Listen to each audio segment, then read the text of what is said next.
ভয়ানক ঠান্ডা লাগছে প্রভার। জোরে চিৎকার করে কমলিনীকে ডাকতে উদ্যত হলে অনুভব করল কোনো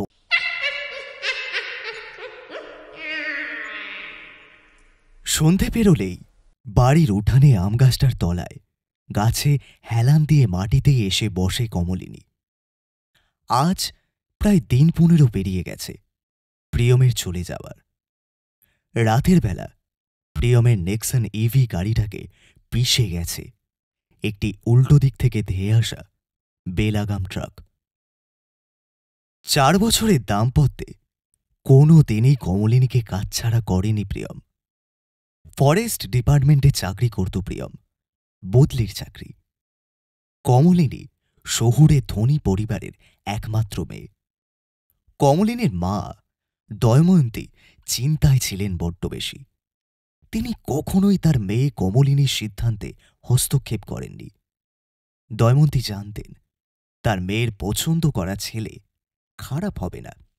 তার মেয়ে কমলিনী যা খুঁতখুঁতে, সব কিছুই বড্ড বেশি যাচাই করে তবে নিজের জীবনে তা সামিল করে। একটা ছোট্ট কানের দুল থেকে পড়াশোনার স্ট্রিম বাছা অবধি দয়মন্তী দেখেছে তার মেয়ে ভীষণ মেধা প্রয়োগ করে। মেয়েকে অনেক আশা নিয়ে বড় করেছিলেন দয়মন্তী। কি দারুণ গান গায় কমলিনী! স্কুল কলেজ পাড়ায় শুধু নয়, একটা সময় দাপিয়ে বড় বড় নাম করা জায়গায় স্টেজে গানের শো অবধি করত।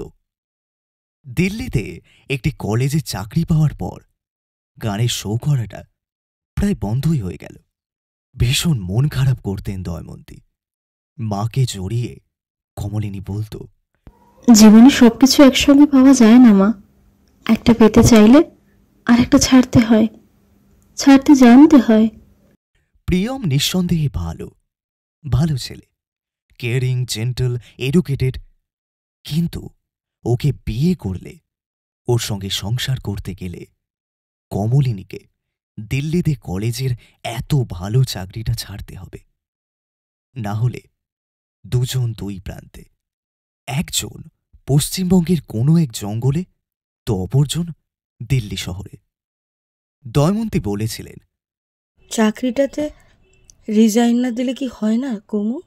চাকরি না ছাড়লে তো আর প্রিয়মের সঙ্গে সংসার করা হবে না মা। একসঙ্গে না থাকলে কি সংসার করা যায়? দয়মন্তী মেয়ের পাশে শুয়ে রাতের বেলা কান্নায় ডুকরে কাঁদে। মিশেল অনুভূতি কাজ করে, বুকের মাঝে চিনচিন করে কি যেন। শিক্ষিত দয়মন্তী একসময় প্রতিষ্ঠিত ধনী ব্যবসায়ী সুপ্রতিম সেনকে বিয়ে করেছিলেন। সারাদিন ব্যবসা নিয়ে অত্যন্ত ব্যস্ত সুপ্রতিমের কাছে পাওয়া একান্ত মানসিক কোনো ঘনিষ্ঠ মুহূর্ত এ বয়সেও মনে পড়ে না দয়মন্তীর। কতবার দয়মন্তীর মনে হয়েছে সংসার করতে করতে থিতিয়ে গিয়েছে তার উচ্চশিক্ষা, বুদ্ধি এবং তা প্রয়োগের অধিকার। নিতান্ত ছাপোষা গৃহিণী হয়ে কেটে গেছে গোটা জীবন। ফুটফুটে ফুলের মতো ছোট্ট কমলিনীর সদ্য ভূমিষ্ঠ হওয়া হাত দুটি ধরে শপথ করেছিলেন তার এই নবজন্ম বৃথা যাবে না। তার অপূর্ণ ইচ্ছার বীজ কমলিনীর মধ্যে রোপণ করবেন। করেও ছিলেন। শিক্ষা, সৌন্দর্য, শিল্প সবেতেই মেয়েটার মধ্যে এত বেশি নৈপুণ্য দেখে মনের অপূর্ণতা ভরাট হয়েছিল অচিরেই। কিন্তু আজ আজ আবার সেই জায়গাটা বড্ড খাঁ খাঁ করছে শূন্যতায়। প্রিয়মের জন্য, প্রিয়মকে বিয়ে করার জন্য সবটা ছাড়তে চলেছে তার মেয়ে কমলিনী। বিয়ের পর প্রিয়ম আর কমলিনী বাংলা ঝাড়খণ্ড সীমান্তে অবস্থিত মালইঝাড় নামে একটি প্রত্যন্ত জঙ্গলে ঘেরা জায়গায় সরকারি বাংলোতে উঠেছে। বাংলোটা বহু পুরনো, তা দেখেই আন্দাজ করা যায়। 2 তলা কাঠের বাংলো। নিচতলায় ও ওপরতলায় 2 ফ্লোরেই চওড়া কাঠের বারান্দা। কমলিনীর মা এবং প্রিয়ম দুজনেই ভীষণ চিন্তিত ছিল এটা ভেবে যে কমলিনী এইরকম একটা পরিবেশে কতখানি মানিয়ে নিতে পারবে। শহুরে লোকজন নেই, ঘন ঘন লোডশেডিং, ফোনের নেটওয়ার্কের সমস্যা, এছাড়াও শপিং মল তো দূর, যে অঞ্চলে তারা এসেছে সেখান থেকে বাজার প্রায় 5 কিলোমিটার। তবে তারা দুজনেই আশ্বস্ত হয়েছিলেন কমলিনীর উচ্ছ্বাস দেখে এই বাংলোয় আসার দিন দুয়েক পর রাতে বিছানায় কমলিনীর ঘাড়ে মুখ গুজে প্রিয়ম জিজ্ঞাসা করেছিল, হ্যাঁ গো, তোমার এখানে খুব অসুবিধে হচ্ছে তাই না? কেন? এটা আবার কেমন প্রশ্ন প্রিয়ম? তুমি তো জানোই আমি বরাবর অ্যাডভেঞ্চার ভালোবাসি। একটা গাছপালা ঘেরা ঘন জঙ্গল, একটা কাঠের পুরনো বাংলো, চারিদিকে পাখির আওয়াজ, হাতির ডাক, রাতের থ্রিলিং অ্যাটমসফিয়ার, আমার তো দারুণ লাগছে। কিশোরী মেয়ের মতো উত্তেজিত প্রফুল্লিত কণ্ঠে তড়িৎ গতিতে কথাগুলো বলেছিল 27 বছরের কমলিনী। প্রিয়মের বুকের থেকে একটা পাথর নেমেছিল সেদিন। নচেত এই পরিবেশে কমলিনীকে এনে বড্ড আত্মগ্লানি হচ্ছিল তার। গলায় কৌতুক এনে কমলিনীকে আরেকটু কাছে টেনে কপালে চুমু খেয়ে প্রিয়ম বলেছিল, শোনা বউ আমার। তারপর নববিবাহিত দম্পতি চাঁদের আলোয় মাখা স্নিগ্ধ রাতে জঙ্গলে ঘেরা কাঠের বাংলোর একটি বিছানায় মেতে উঠেছিল। গোলাপি রঙের স্লিভলেস নাইটির ফিতে খুলে এই ভীষণ শীতেও উত্তাপে ভিজে যাওয়া শরীর নিজের সিগারেটের আগুনে পোড়া কালো ঠোঁটের চুমুতে ভরিয়ে দিল। মত্ত উন্মাদ প্রেম, শরীরে রন্ধ্রে রন্ধ্রে জেগে ওঠা কামের আগুন, সমস্তটা নিভে যাওয়ার পর সকালে দম্পতির যখন ঘুম ভেঙেছিল তখন শীতের সকালে তাপহীন স্নিগ্ধ রোদ। কাঠের জানালার ফাঁক দিয়ে বিছানায় পড়েছিল তীর্যক রেখার মতো। ভোরের আলোয় যখন চোখ খুলল তার চোখে মুখে রাত জাগার ক্লান্তি।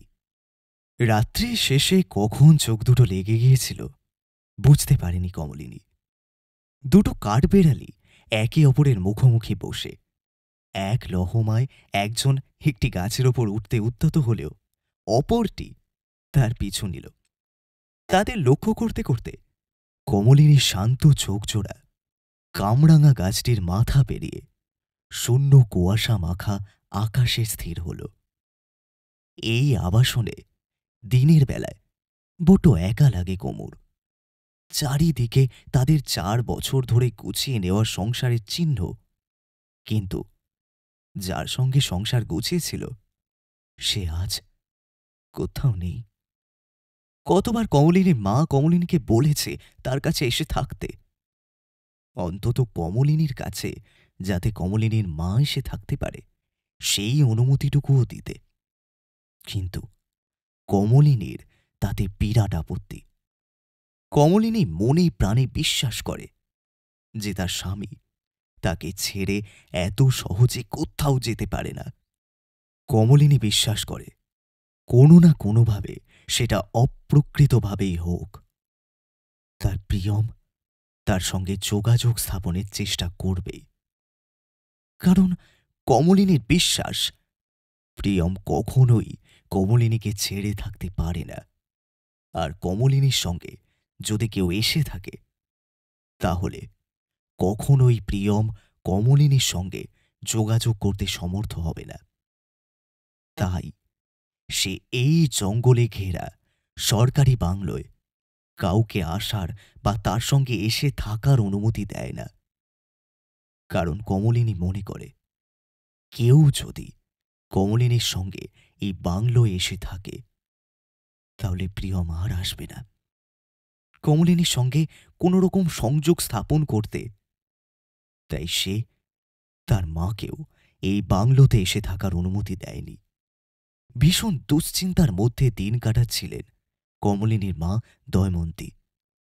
তার মেয়ে প্রায় 1 মাস হয়ে গেল একা একা গভীর জঙ্গলে এই বাড়িটাতে সময় কাটাচ্ছে।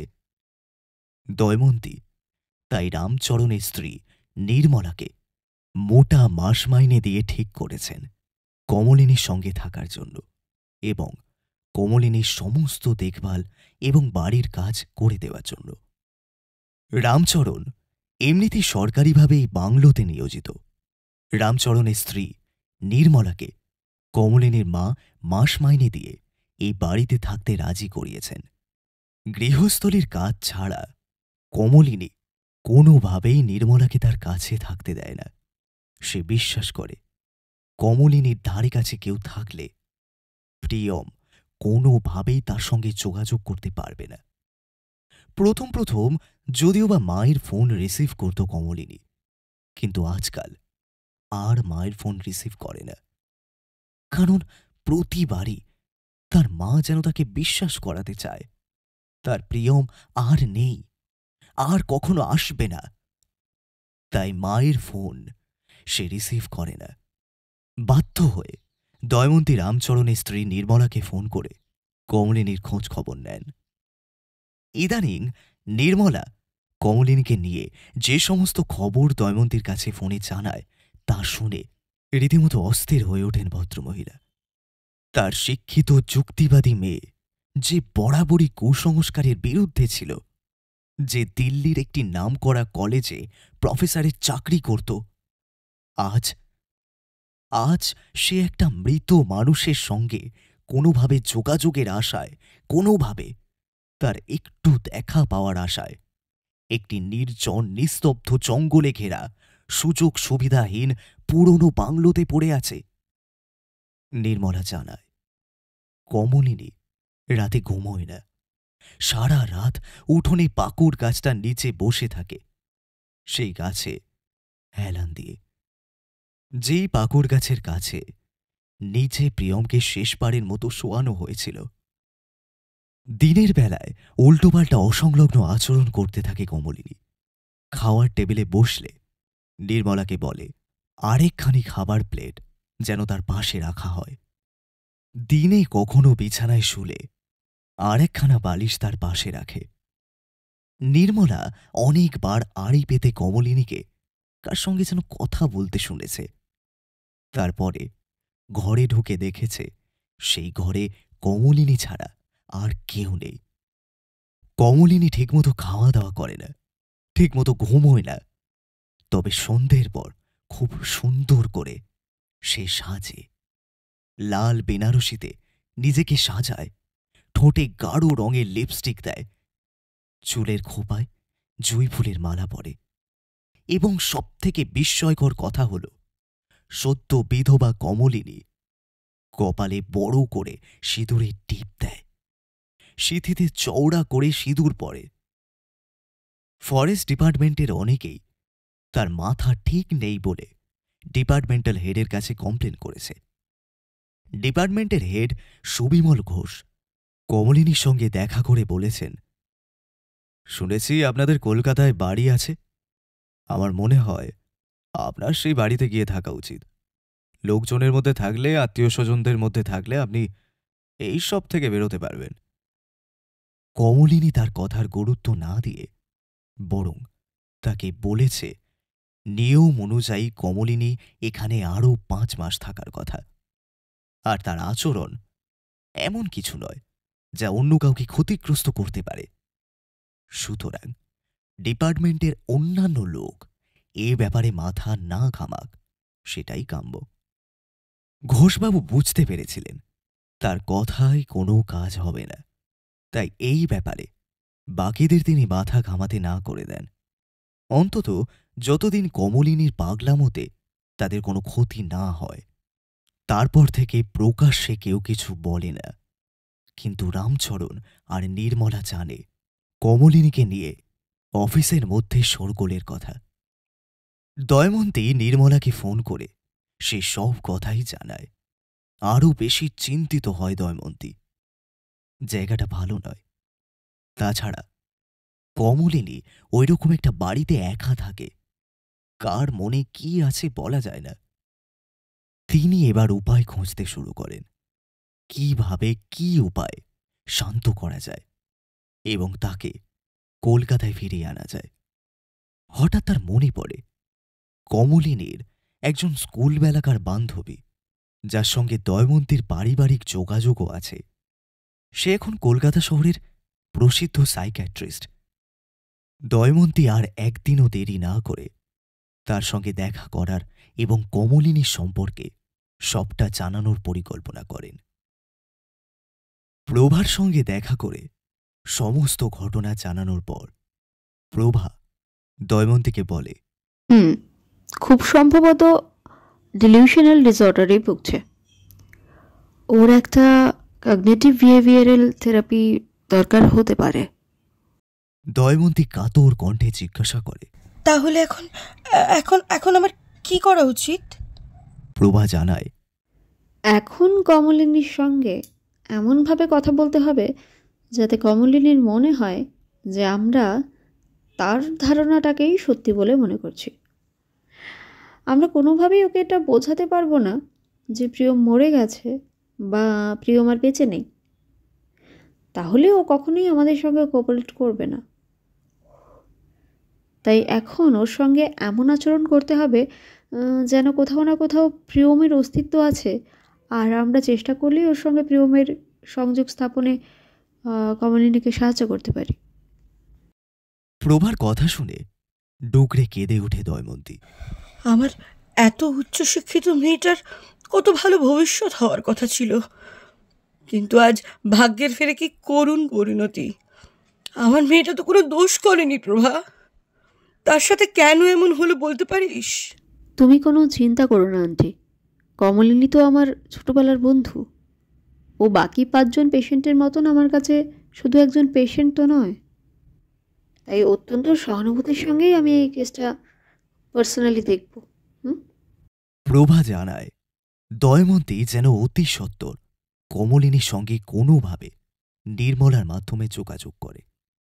এটা কমলিনীকে বিশ্বাস করায় যে দয়মন্তী বিশ্বাস করতে শুরু করেছে যে প্রিয়মের কমলিনীর কাছে ফিরে আসা সম্ভব। দয়মন্তী বলে, তুই যা বলবি আমি সব কিছু করতে রাজি, শুধু দেখিস আমার মেয়েটা যেন স্বাভাবিক জীবনে ফিরতে পারে। ওকে ছাড়া আমার আর কেউ নেই, আমি সারা জীবন ওকে আগলে বেঁচে আছি। নির্মলা কমলিনীর জন্য রান্না করে ঘরের সমস্ত কাজ করে নিজের বাড়ি ফিরে গেছে। তার আসার কথা সন্ধ্যের পর। রামচরণ বাংলোটির প্রধান ফটকের সামনে টুলের ওপর বসা, হাতে একটি বড় লাঠি এবং কাঁধে একটি রাইফেল। কমলিনী কাঠের বাংলোয় দোতলার চওড়া বারান্দাটায় একটি চেয়ারে মাথা এলিয়ে বসে, চোখের দৃষ্টি ফ্যাকাশে। সে চেয়ে আছে আকাশের দিকে, তার দৃষ্টি দিগন্তে। সে যেন অদ্ভুতভাবে কিছুর জন্য অপেক্ষা করছে। তার চোখে মুখে স্থিরতা, গাম্ভীর্য, এমন ধৈর্য যাকে সম্বল করে সে অপেক্ষা করতে পারে অনন্তকাল। আপাতত তাকে দেখে রামচরণ আন্দাজ করছে সে বসে আছে সন্ধে নামার অপেক্ষায়। কারণ সন্ধে নামলেই সে গিয়ে বসবে ওই পাকুড় গাছটার নিচে। একটু পরেই হয়তো বিষণ্ণ মুখে বসে থাকা কমলিনী লাল বেনারসিতে আবার সাজবে, সিঁথি ভর্তি সিঁদুর পরবে। তাকে দেখা করতে হবে তার প্রিয়মের সঙ্গে। নির্মলা তাকে বলেছিল, सारा दिन खावा दावा नहीं करते हो, ठीक से सोते भी नहीं हो, शरीर दिन पर दिन सूख रहा है, उस पे इतना सजगज करते हो, फिर सब खुल के रखना, ये भी एक धकल है। ये सब मत करो दीदी, प्रियम दादा बाबू तुम्हारे मध्य ही जिंदा रहेगा। ये सब करके तुम प्रियम का ही दुख दे रही हो, मत करो दीदी। রক্তাভ দৃষ্টিতে নির্মলার দিকে তাকিয়েছিল কমলিনী। গলায় কাঠিন্য এনে বলেছিল, আমি তো তোমায় রাখতে চাইনি নির্মলা, তুমি চাইলে এখনই চলে যেতে পারো। আর যদি থাকো তাহলে এই ধরনের কথা আর কখনো বলবে না আমায়। চুপ করে গিয়েছিল নির্মলা। মাথা নিচু করে নিজের কাজে মন দিয়েছিল। একটু পরে নরম গলায় কমলিনী বলেছিল, প্রিয়ম যখন আসবে তখন আমার এই অগোছালো রূপ তার ভালো লাগবে না নির্মলাদি। তাই আমি সেজে গুজে থাকি। প্রিয়ম বলতো জানো, আমাকে নাকি শাড়ি পরলে খুব সুন্দর দেখায়। সেজে গুজে তৈরি হতে অন্তত 1 ঘন্টা সময় লাগবে। প্রায় 4:30 বেজে এলো। ফেব্রুয়ারির বিকেল খুব তাড়াতাড়ি কেটে যায় সন্ধে নামে ঝুপ করে। কমলিনী চেয়ার ছেড়ে উঠে নিজের ঘরে যেতে চাইবে এমন সময় চমকে উঠল। মেন গেট দিয়ে ঢুকছে প্রভা, কমলিনীর ছোটবেলার বান্ধবী। স্কুল জীবন থেকে তারা একসঙ্গে পড়েছে। পড়াশোনা শেষ হওয়ার পর তেমন দেখা সাক্ষাৎ তাদের হয়নি। স্ট্রিম আলাদা হয়, দুজনকে 2 জায়গায় পড়াশোনা করতে হয়েছে। তবে মাঝে মাঝে যোগাযোগ তাদের ছিল। প্রভার মায়ের সঙ্গেও দয়মন্তীর একটা ভালো বন্ধুত্বের সম্পর্ক রয়েছে। তবে প্রভা হঠাৎ এইভাবে এখানে আসবে সেটা ভাবতে পারেনি কমলিনী। যদিও কমলিনী চায় না এই বাংলোয় কেউ তাকে আর প্রিয়মকে বিরক্ত করতে আসুক, তবু এতদিন পর প্রিয় বন্ধুকে দেখে স্বভাবতই কিছুটা খুশি হল কমলিনী। দোতলা থেকে সিঁড়ি দিয়ে নেবে নিচের উঠোন পেরিয়ে সোজা মেন গেটের সামনে প্রভার মুখোমুখি দাঁড়ালো কমলিনী। তুই হঠাৎ এখানে এভাবে? মায়ের কাছ থেকে অ্যাড্রেস পেলি তাই না? মায়ের ওপর মনে মনে রাগ হয় কমলিনীর। মাকে কতবার বলেছিল কেউ যেন বাংলোতে না আসে।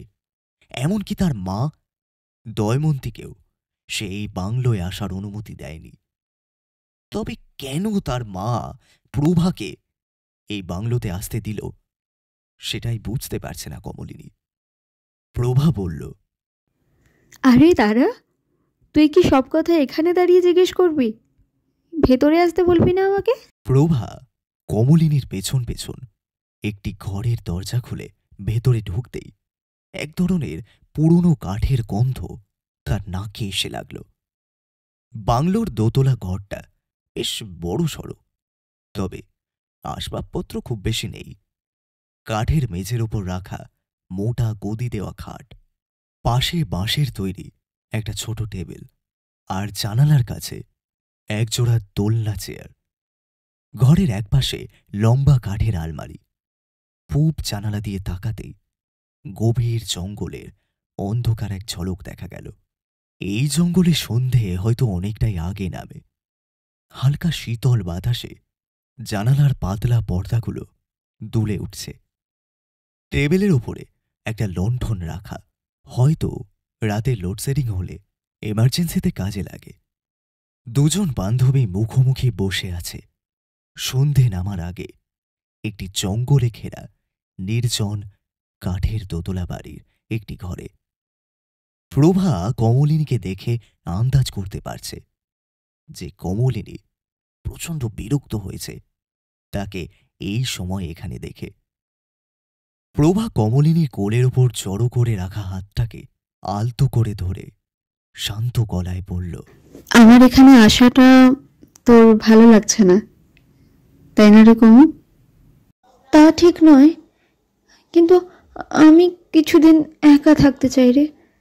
আমি চাইনি এই বাংলোতে এসে কেউ আমার আর প্রিয়মের মধ্যে সংযোগ স্থাপনে বাধা হোক। কে বলতে পারে, প্রিয়ম হয়তো চাইছে আমার সঙ্গে কোনোভাবে যোগাযোগ করতে, কিন্তু পারছে না। মাকে বারবার বারণ করেছিলাম, আমার কোনো নিরাপত্তা দরকার নেই। যদি বা রামচরণ বাংলোর গেটের বাইরে বেশিরভাগ সময় থাকে, কিন্তু ওই নির্মলা সব সময় আমার আশেপাশে ঘোরাফেরা করে।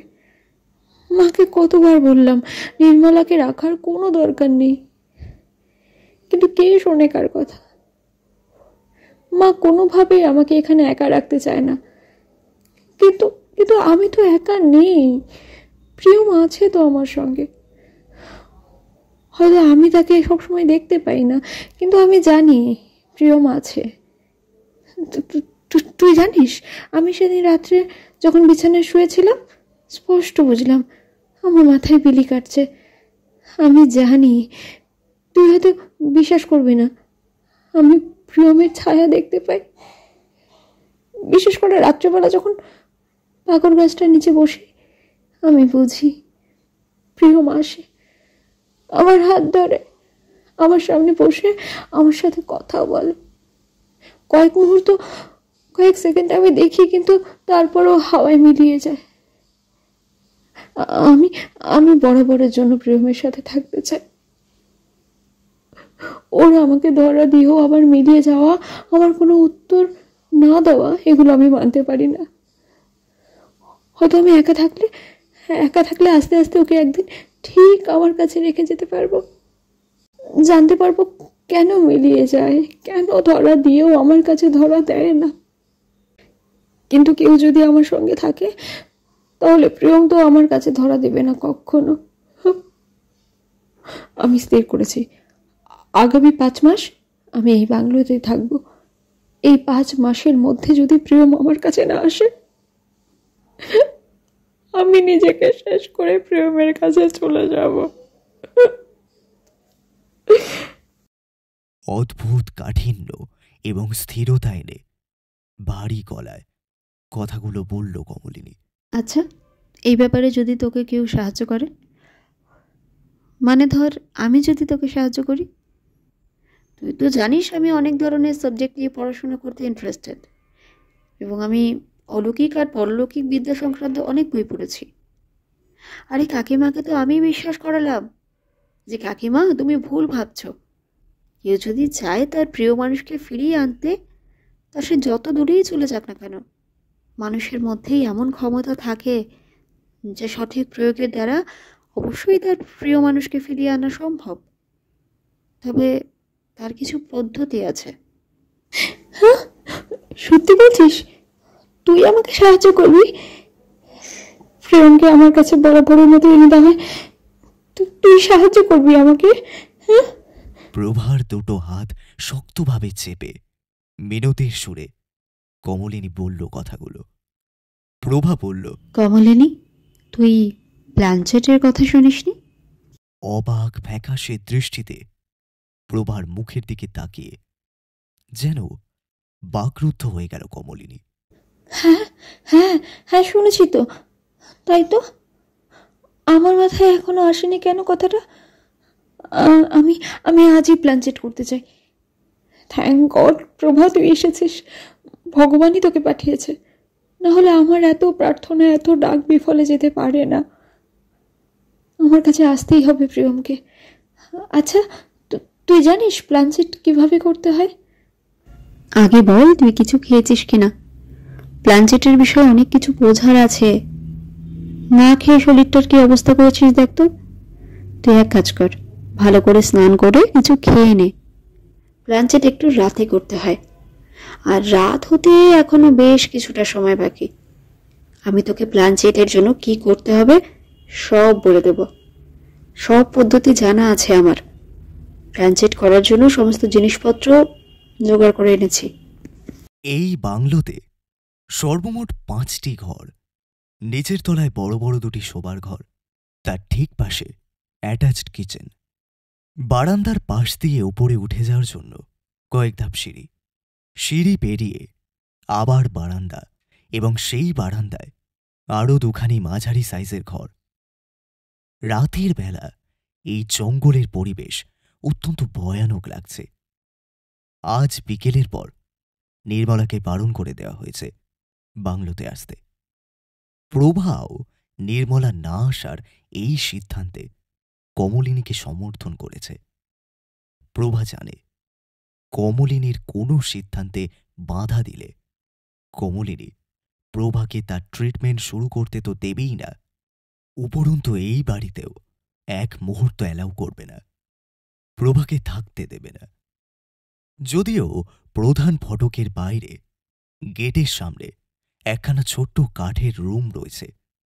রামচরণের জন্য কোনো এক এমার্জেন্সিতে রামচরণকে ডাকার যাতে কোনো অসুবিধে না হয় তার ব্যবস্থা রয়েছে। বেডরুমের সঙ্গে অ্যাটাচড বাথরুমটায় ধীরে ধীরে এগোয় কমলিনী।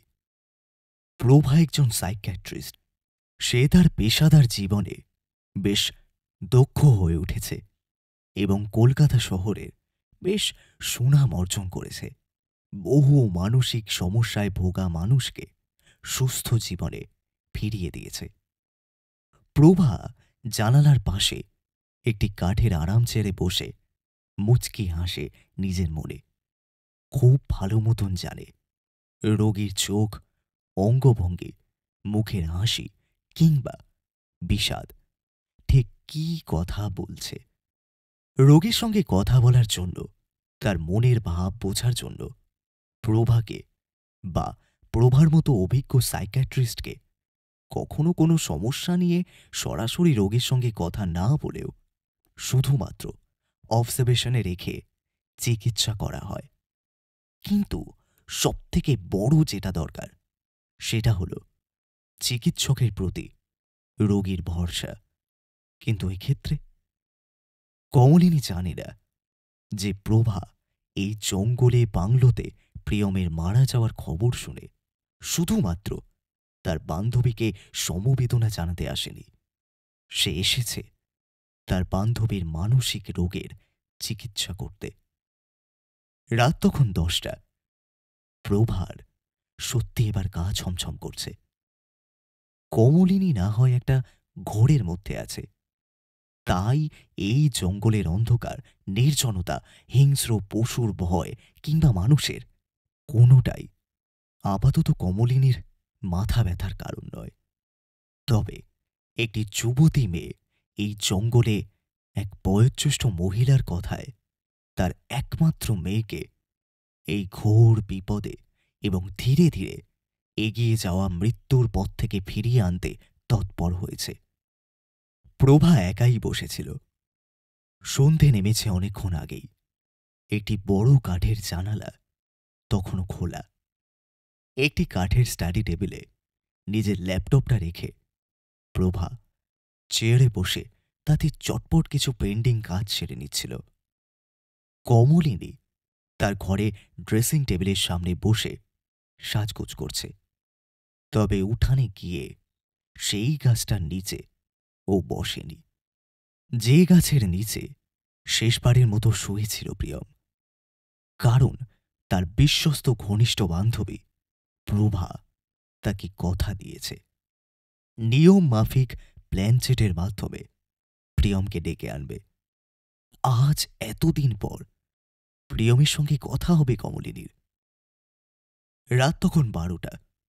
কথা মতো ঠিক এই সময় কমলিনীকে নিয়ে প্ল্যানচেটে বসবার কথা প্রভার। চারিদিক নিস্তব্ধ। এই বাংলোয় আপাতত প্রভা এবং কমলিনী ছাড়া আর কেউ নেই। চারিদিকে নিস্তব্ধতা, ঝিঝি পোকার ডাক, দূরে জঙ্গলি প্রাণীদের গর্জনের আওয়াজ, রাত পাখির আর্তনাদ, সবকিছুই যেন জঙ্গলে ঘেরা। রাত্রিবেলায় এই বাংলোটিকে অদ্ভুত ভয়াবহ পরিবেশ দিয়েছে। প্রভা একজন দক্ষ সাইকিয়াট্রিস্ট, কিন্তু সে অতিপ্রাকৃত জিনিসে একেবারেই বিশ্বাসী নয়। তবে এই পরিবেশে তার শরীরও যেন ছমছম করে উঠছে। সে বুঝতে পারছে এই পরিবেশে থেকেই শিক্ষিত কমলিনী মানসিক রোগীতে পরিণত হয়েছে। তার জন্য এই পরিবেশ অনেকখানি দায়ী। যত তাড়াতাড়ি সম্ভব কৌশলে কমলিনীকে এই পরিবেশ থেকে সরিয়ে নিয়ে গেলে তার দ্রুত চিকিৎসা করা এবং সুস্থ স্বাভাবিক জীবনে ফিরিয়ে দেওয়া সম্ভব হবে। কিন্তু এই মুহূর্তে কমলিনীর বিশ্বাসের সঙ্গে সংযোগ স্থাপন করা জরুরি। তাই তো এই প্ল্যানচেটের ব্যবস্থা। অন্ধকার বন্ধ দরজার ভেতরে প্রভা এবং কমলিনী মুখোমুখি বসে রয়েছে। তাদের মাঝখানে একটা ছোট্ট জলচৌকির মতো টেবিল, চারদিকে 4টে মোমবাতি রাখা। মাঝখানে প্রভা গোল সিঁদুর দিয়ে একটি ছক কেটেছে এবং ছকের বিভিন্ন ঘরে কিছু দুর্বোধ্য সংস্কৃত শব্দ। একটি 1 টাকার কয়েন, তাতে হলুদ, কর্পূর, সিঁদুর, একটি রক্তকরবী গাছের শেকড়, কমলিনীর মাথার ছেঁড়া চুল একটি লাল কাপড়ে সুতো দিয়ে বেঁধে ছকটির মাঝখানে রেখেছে প্রভা। প্রভা কমলিনীকে বলেছিল প্ল্যানচেটে বসে যেন কমলিনী কোনো প্রশ্ন না করে। প্রভার নির্দেশ অনুযায়ী কাজ করে। শীতের রাতে কনকনে ঠান্ডা, চারিদিকে নিস্তব্ধতা, আর ঘরের চাপ চাপ অন্ধকারে কেমন যেন ভয় ভয় করে। এটা ভয় না উত্তেজনা সে বুঝতে পারে না। এতদিন যাবৎ উঠোনে একটি গাছের নিচে কাটিয়েছে, তবে আজকের উত্তেজনা একটু অন্যরকম। তবে যতই অস্বস্তি হোক, প্রিয়মকে তো ফিরে পেতেই হবে। এই প্ল্যানচিট সফল হতেই হবে। প্রভার নির্দেশ অনুযায়ী সেই গোলাকার লাল কাপড়ে বুড়ো আঙুল ছুঁয়ে রেখে দুজন মুখোমুখি বসে। প্রভা চোখ বন্ধ করে আওড়াতে থাকে দুর্বোধ্য মন্ত্র। প্রায় 5 মিনিট এভাবেই কেটে যায়। কমলিনী অস্থিরতায় খুলে ফেলে চোখ। প্রভার উদ্দেশ্যে বলে, কিছুই তো হচ্ছে না রে, প্রিয়ম কখন আসবে? এতক্ষণ চোখ বন্ধ করে থাকায় প্রভাকে দেখতে পায়নি কমলিনী। এবার প্রভার দিকে তাকাতেই অকস্মাৎ ভয় পেল কমলিনী। প্রভার শরীর ভয়ানকভাবে দুলছে। প্রভার মুখে কি ভয়ানক হাসি! দুটো চোখ বিস্ফারিত, জল গড়াচ্ছে দু চোখ বেয়ে। প্রিয়ম, কমু, কেন ডাকছো আমাকে? এইভাবে আসতে আমার কষ্ট হয় কমু। আমি তোমাকে এইভাবে আর দেখতে পারছি না। তুমি কলকাতায় ফিরে যাও। আমি এটাই চাই। তুমি নতুন করে জীবন শুরু করো। তুমি ভালো থাকলেই আমার মুক্তি। তুমি আমাকে ছেড়ে যেতে পারো না প্রিয়ম, আমরা একসঙ্গে বাঁচবো, তুমি তো বলেছিলে।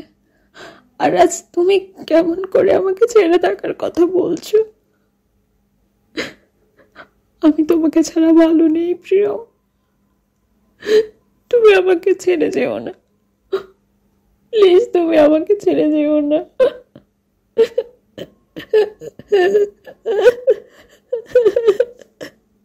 মাটিতে মাথা লুটিয়ে হাউমাউ করে কাঁদতে থাকে কমলিনী। অনুতাপ হয় প্রভার। প্রিয়ম যে আসেনি সেটা জানে প্রভা। সে এই জন্য বলছে যাতে কমলিনী অন্তত প্রিয়মের নির্দেশ মেনে কলকাতায় যায় এবং সেখানে বাকি ট্রিটমেন্টের কাজটা হয়। কিন্তু মেয়েটা প্রভার অভিনয় করে বলা মিথ্যে কথায় আঘাত পেয়েছে, এই ভেবে কষ্ট পায় প্রভা।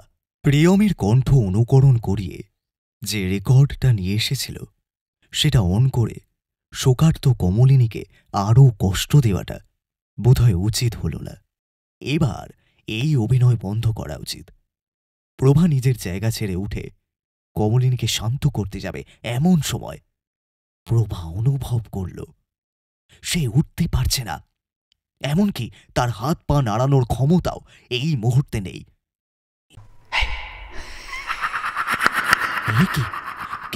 কে তাকে এমন জাপটে ধরে আছে? কি ভয়ানক ঠান্ডা লাগছে প্রভার। জোরে চিৎকার করে কমলিনীকে ডাকতে উদ্যত হলে অনুভব করল কোনো অদৃশ্য হাত তার গলা সজোরে টিপে ধরে আছে। গলা দিয়ে আওয়াজ বের হল না।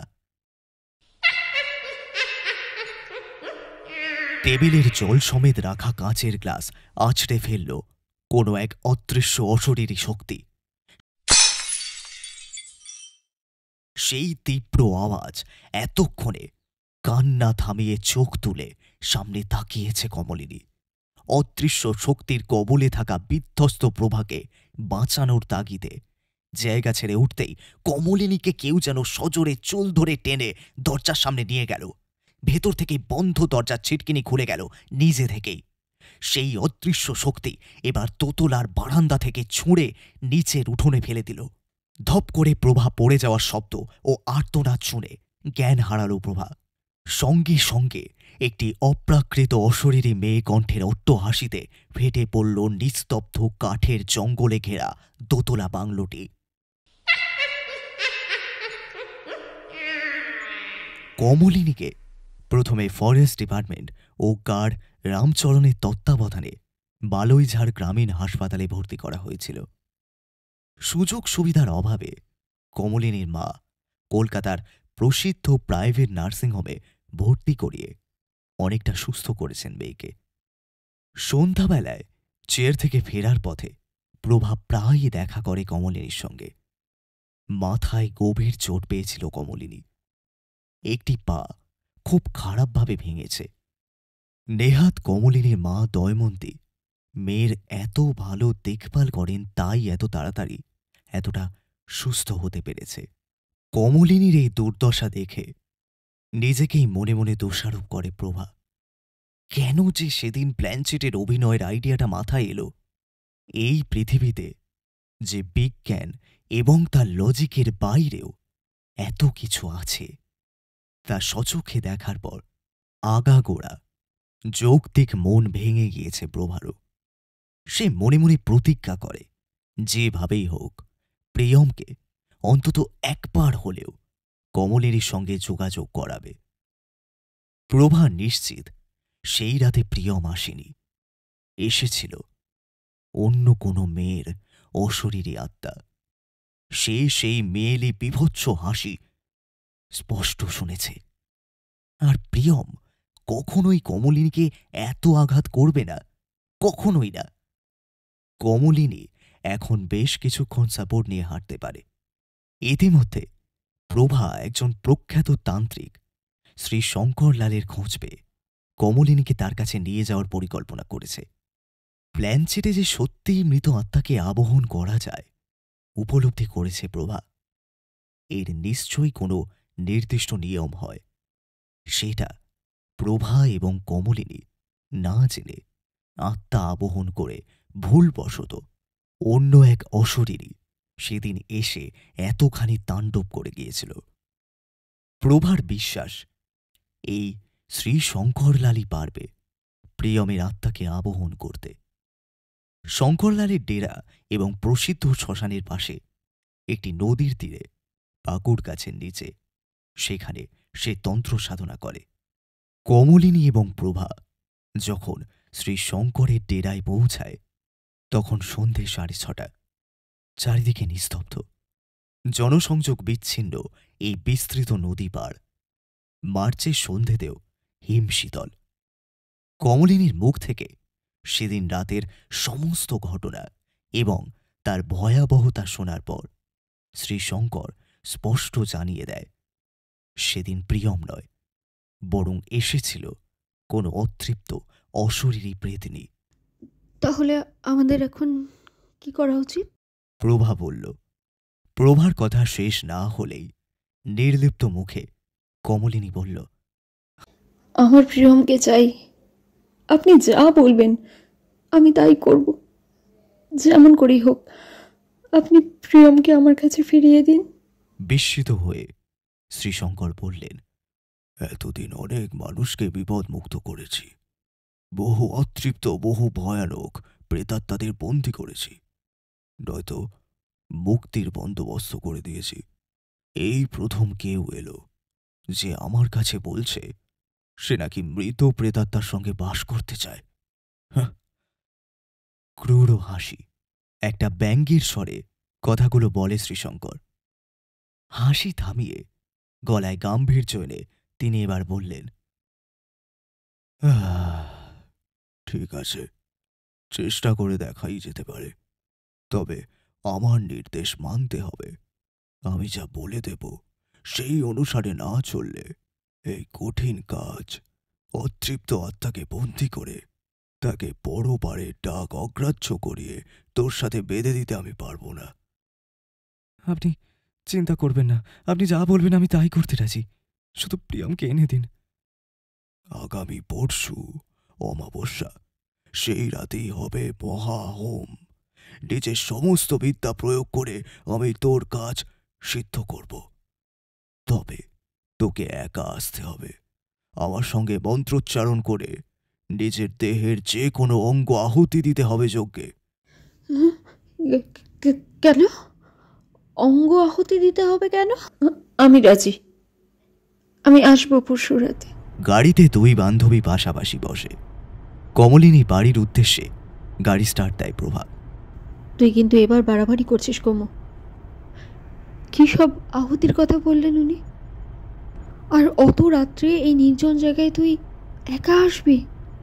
না, এটা হতে পারে না। তুই জানিস আমি এসব তোর ইচ্ছা পূরণের জন্য করেছি। আমরা আমরা অন্য কোনো তান্ত্রিকের সঙ্গে যোগাযোগ করব। আমি পরশু আসছি, and that's final Prabha. Aunty জানলে তোকে আসতে দেবে তো? কে বলবে মাকে? তুই তুই যদি মাকে বলিস, আমি কিন্তু সেই মুহূর্তেই নিজেই প্রিয়মের কাছে চলে যাব, সুইসাইড করব আমি। সজোরে ব্রেক চাপে প্রভা। মুখে কোনো কথা আসে না তার। তোর বাড়ি এসে গেছে কমু। রাত 8টায় ড্রাইভ করে কমলিনী পৌঁছায় শ্রীশঙ্করের বাড়িতে। শ্রীশঙ্করের কথা মতো যেহেতু রাত 12টায় হোমাহুতি শুরু হবে, তার ডেরায় ওই নদীর পাড়ে পাকুড় গাছের তলায়। তাই যজ্ঞের সমস্ত নিয়ম কানুন এবং কমলিনীর শুদ্ধিকরণ করিয়ে এই বাড়ি থেকেই তার ডেরার উদ্দেশ্যে বের হবে। বাড়িটি দেখে বোঝার উপায় নেই যে এটি একটি ছাপোষা তান্ত্রিকের বাড়ি। প্রকাণ্ড দোতলা বাড়ি, সমস্ত আধুনিক আসবাব দিয়ে চারিদিকটা সাজানো ও গোছানো, ঝকঝকে। তান্ত্রিকের সামনে একটি সোফাতে একটু জড়সড় হয়ে বসে আছে কমলিনী। এত বড় বাড়িতে কেউ নেই কেন? মেইন গেটের সামনে দুজন পাহারাদার ছাড়া আর কেউ নেই। ভয়ার তো মনে অনেক প্রশ্ন জাগছে, তবে করারও কিছু নেই। কমলিনী যে সিদ্ধান্ত নিয়েছে তাতে পিছু পা হতে পারবে না। এই বাড়িতে আর কেউ থাকে না? কমলিনীর প্রশ্নের কোনো উত্তর দেয় না শ্রীশঙ্কর। সামনের চেয়ার ছেড়ে উঠে এসে কমলিনীর পাশে বসে।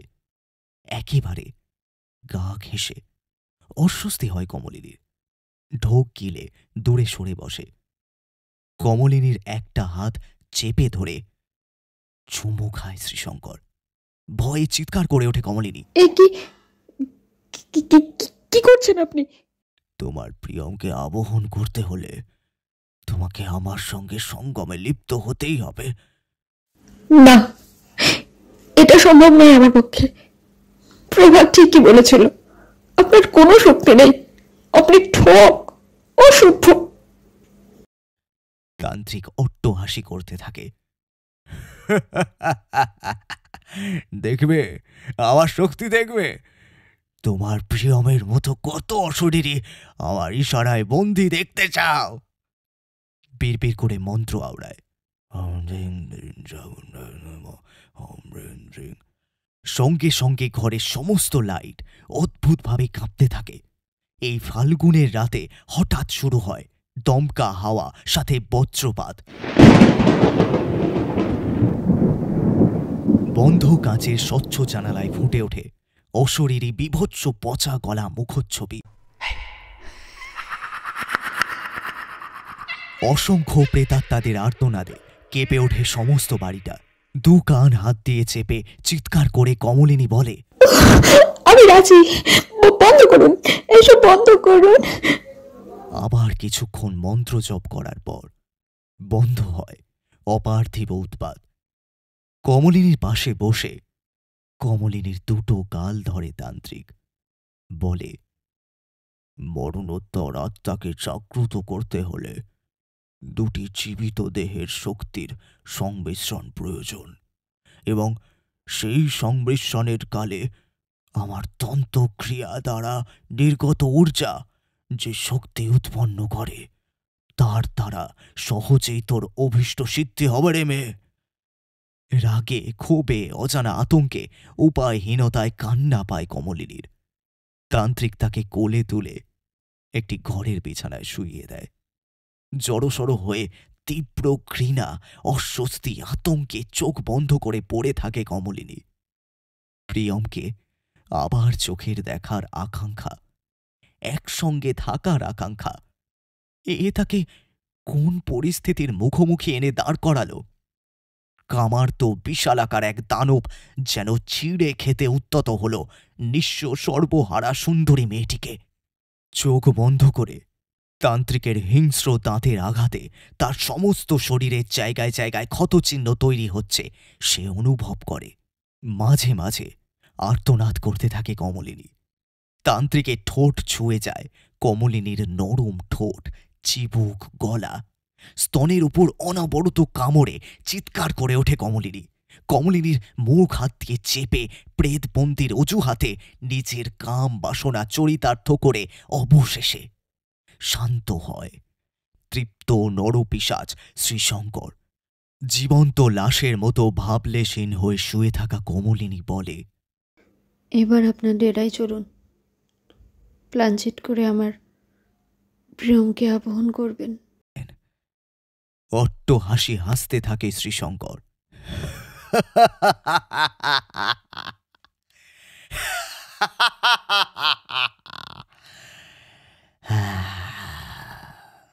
পাশে পড়ে থাকা শাড়ি বুকে জড়িয়ে বিস্মিত হয়ে ধরফড়িয়ে উঠে বসে কমলিনী। শুয়ে থাকা অবস্থায় পাশের টেবিল থেকে একটি রিমোট নিয়ে সামনে বড় ওয়ালে টিভি চালিয়ে দেয়, আর তাতে ফুটে ওঠে তান্ত্রিক আর কমলিনীর সঙ্গমরত দৃশ্য। তান্ত্রিক বলে, এক্ষুনি আমার বাড়ি থেকে চলে যাও, প্রাণে বাঁচতে চাইলে চলে যাও, আর যদি মুখ খোলো কারোর কাছে তাহলে তুমি এখন টিভিতে যা দেখলে তা এই শহরের প্রতিটা লোকের মোবাইলে চলবে, বুঝলে সোনামণি?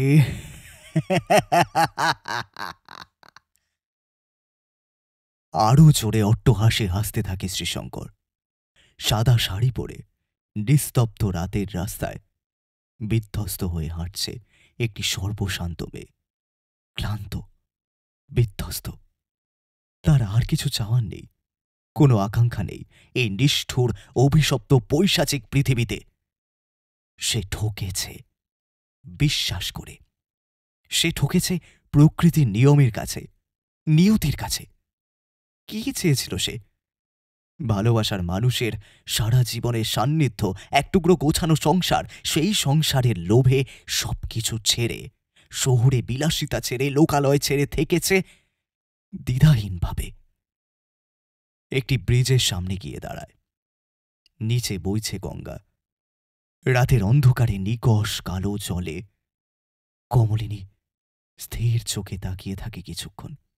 দু চোখ বেয়ে জলের ধারা গাল বেয়ে নিচে পড়ছে। হয়তো তার দুঃখ, বিরহ, ক্লান্তি, বেদনা মিশ্রিত অশ্রু প্রার্থনা হয়ে পবিত্র গঙ্গায় মিশে যাচ্ছে। খানিক পরে নীরবে স্মিত হাসি হাসতে শুরু করল কমলিনী। সেই ম্লান হাসি ক্রমে অট্ট হাসিতে পরিণত হল। নিকষ কালো জলে ভেসে উঠল তার প্রিয়মের অপার্থিব শরীর। প্রিয়ম দু হাত বাড়িয়ে তাকে ডাকছে। কমলিনী ভাসছে চোখের জলে। অট্টহাসি হাসছে সে, যেন বলতে চাইছে, নিষ্ঠুর পৃথিবীর মানুষ, শুনতে পাচ্ছ? আমার প্রিয়ম আমাকে নিতে এসেছে। আমার বিশ্বাস মিথ্যে নয়। প্রিয়মকে আমি নিজের কাছে ডাকতে পারিনি, প্রিয়ম আমার ডাকে সাড়া দেয়নি, কিন্তু আমি প্রিয়মের ডাকে সাড়া না দিয়ে পারি? অট্টহাসি হাসতে শুরু করে আবার। দু চোখের জল হাত দিয়ে মুছে বেদনায় মুচড়ে যাওয়া হৃদয় নিয়ে চোখ বোঝে। অন্তিমবার মায়ের মুখখানি মনে করে মনে মনে বলে, সরি মা। নিস্তব্ধ রাতে একটি জলজ্যান্ত মেয়ের প্রাণ হারানোর আগের তীব্র ভয়ার্ত আর্তনাদ ঢাকা পড়ে যায়। হাই রোডে রাতের বেলা দ্রুত বেগে বয়ে চলা বড় বড় ট্রাকের আওয়াজে।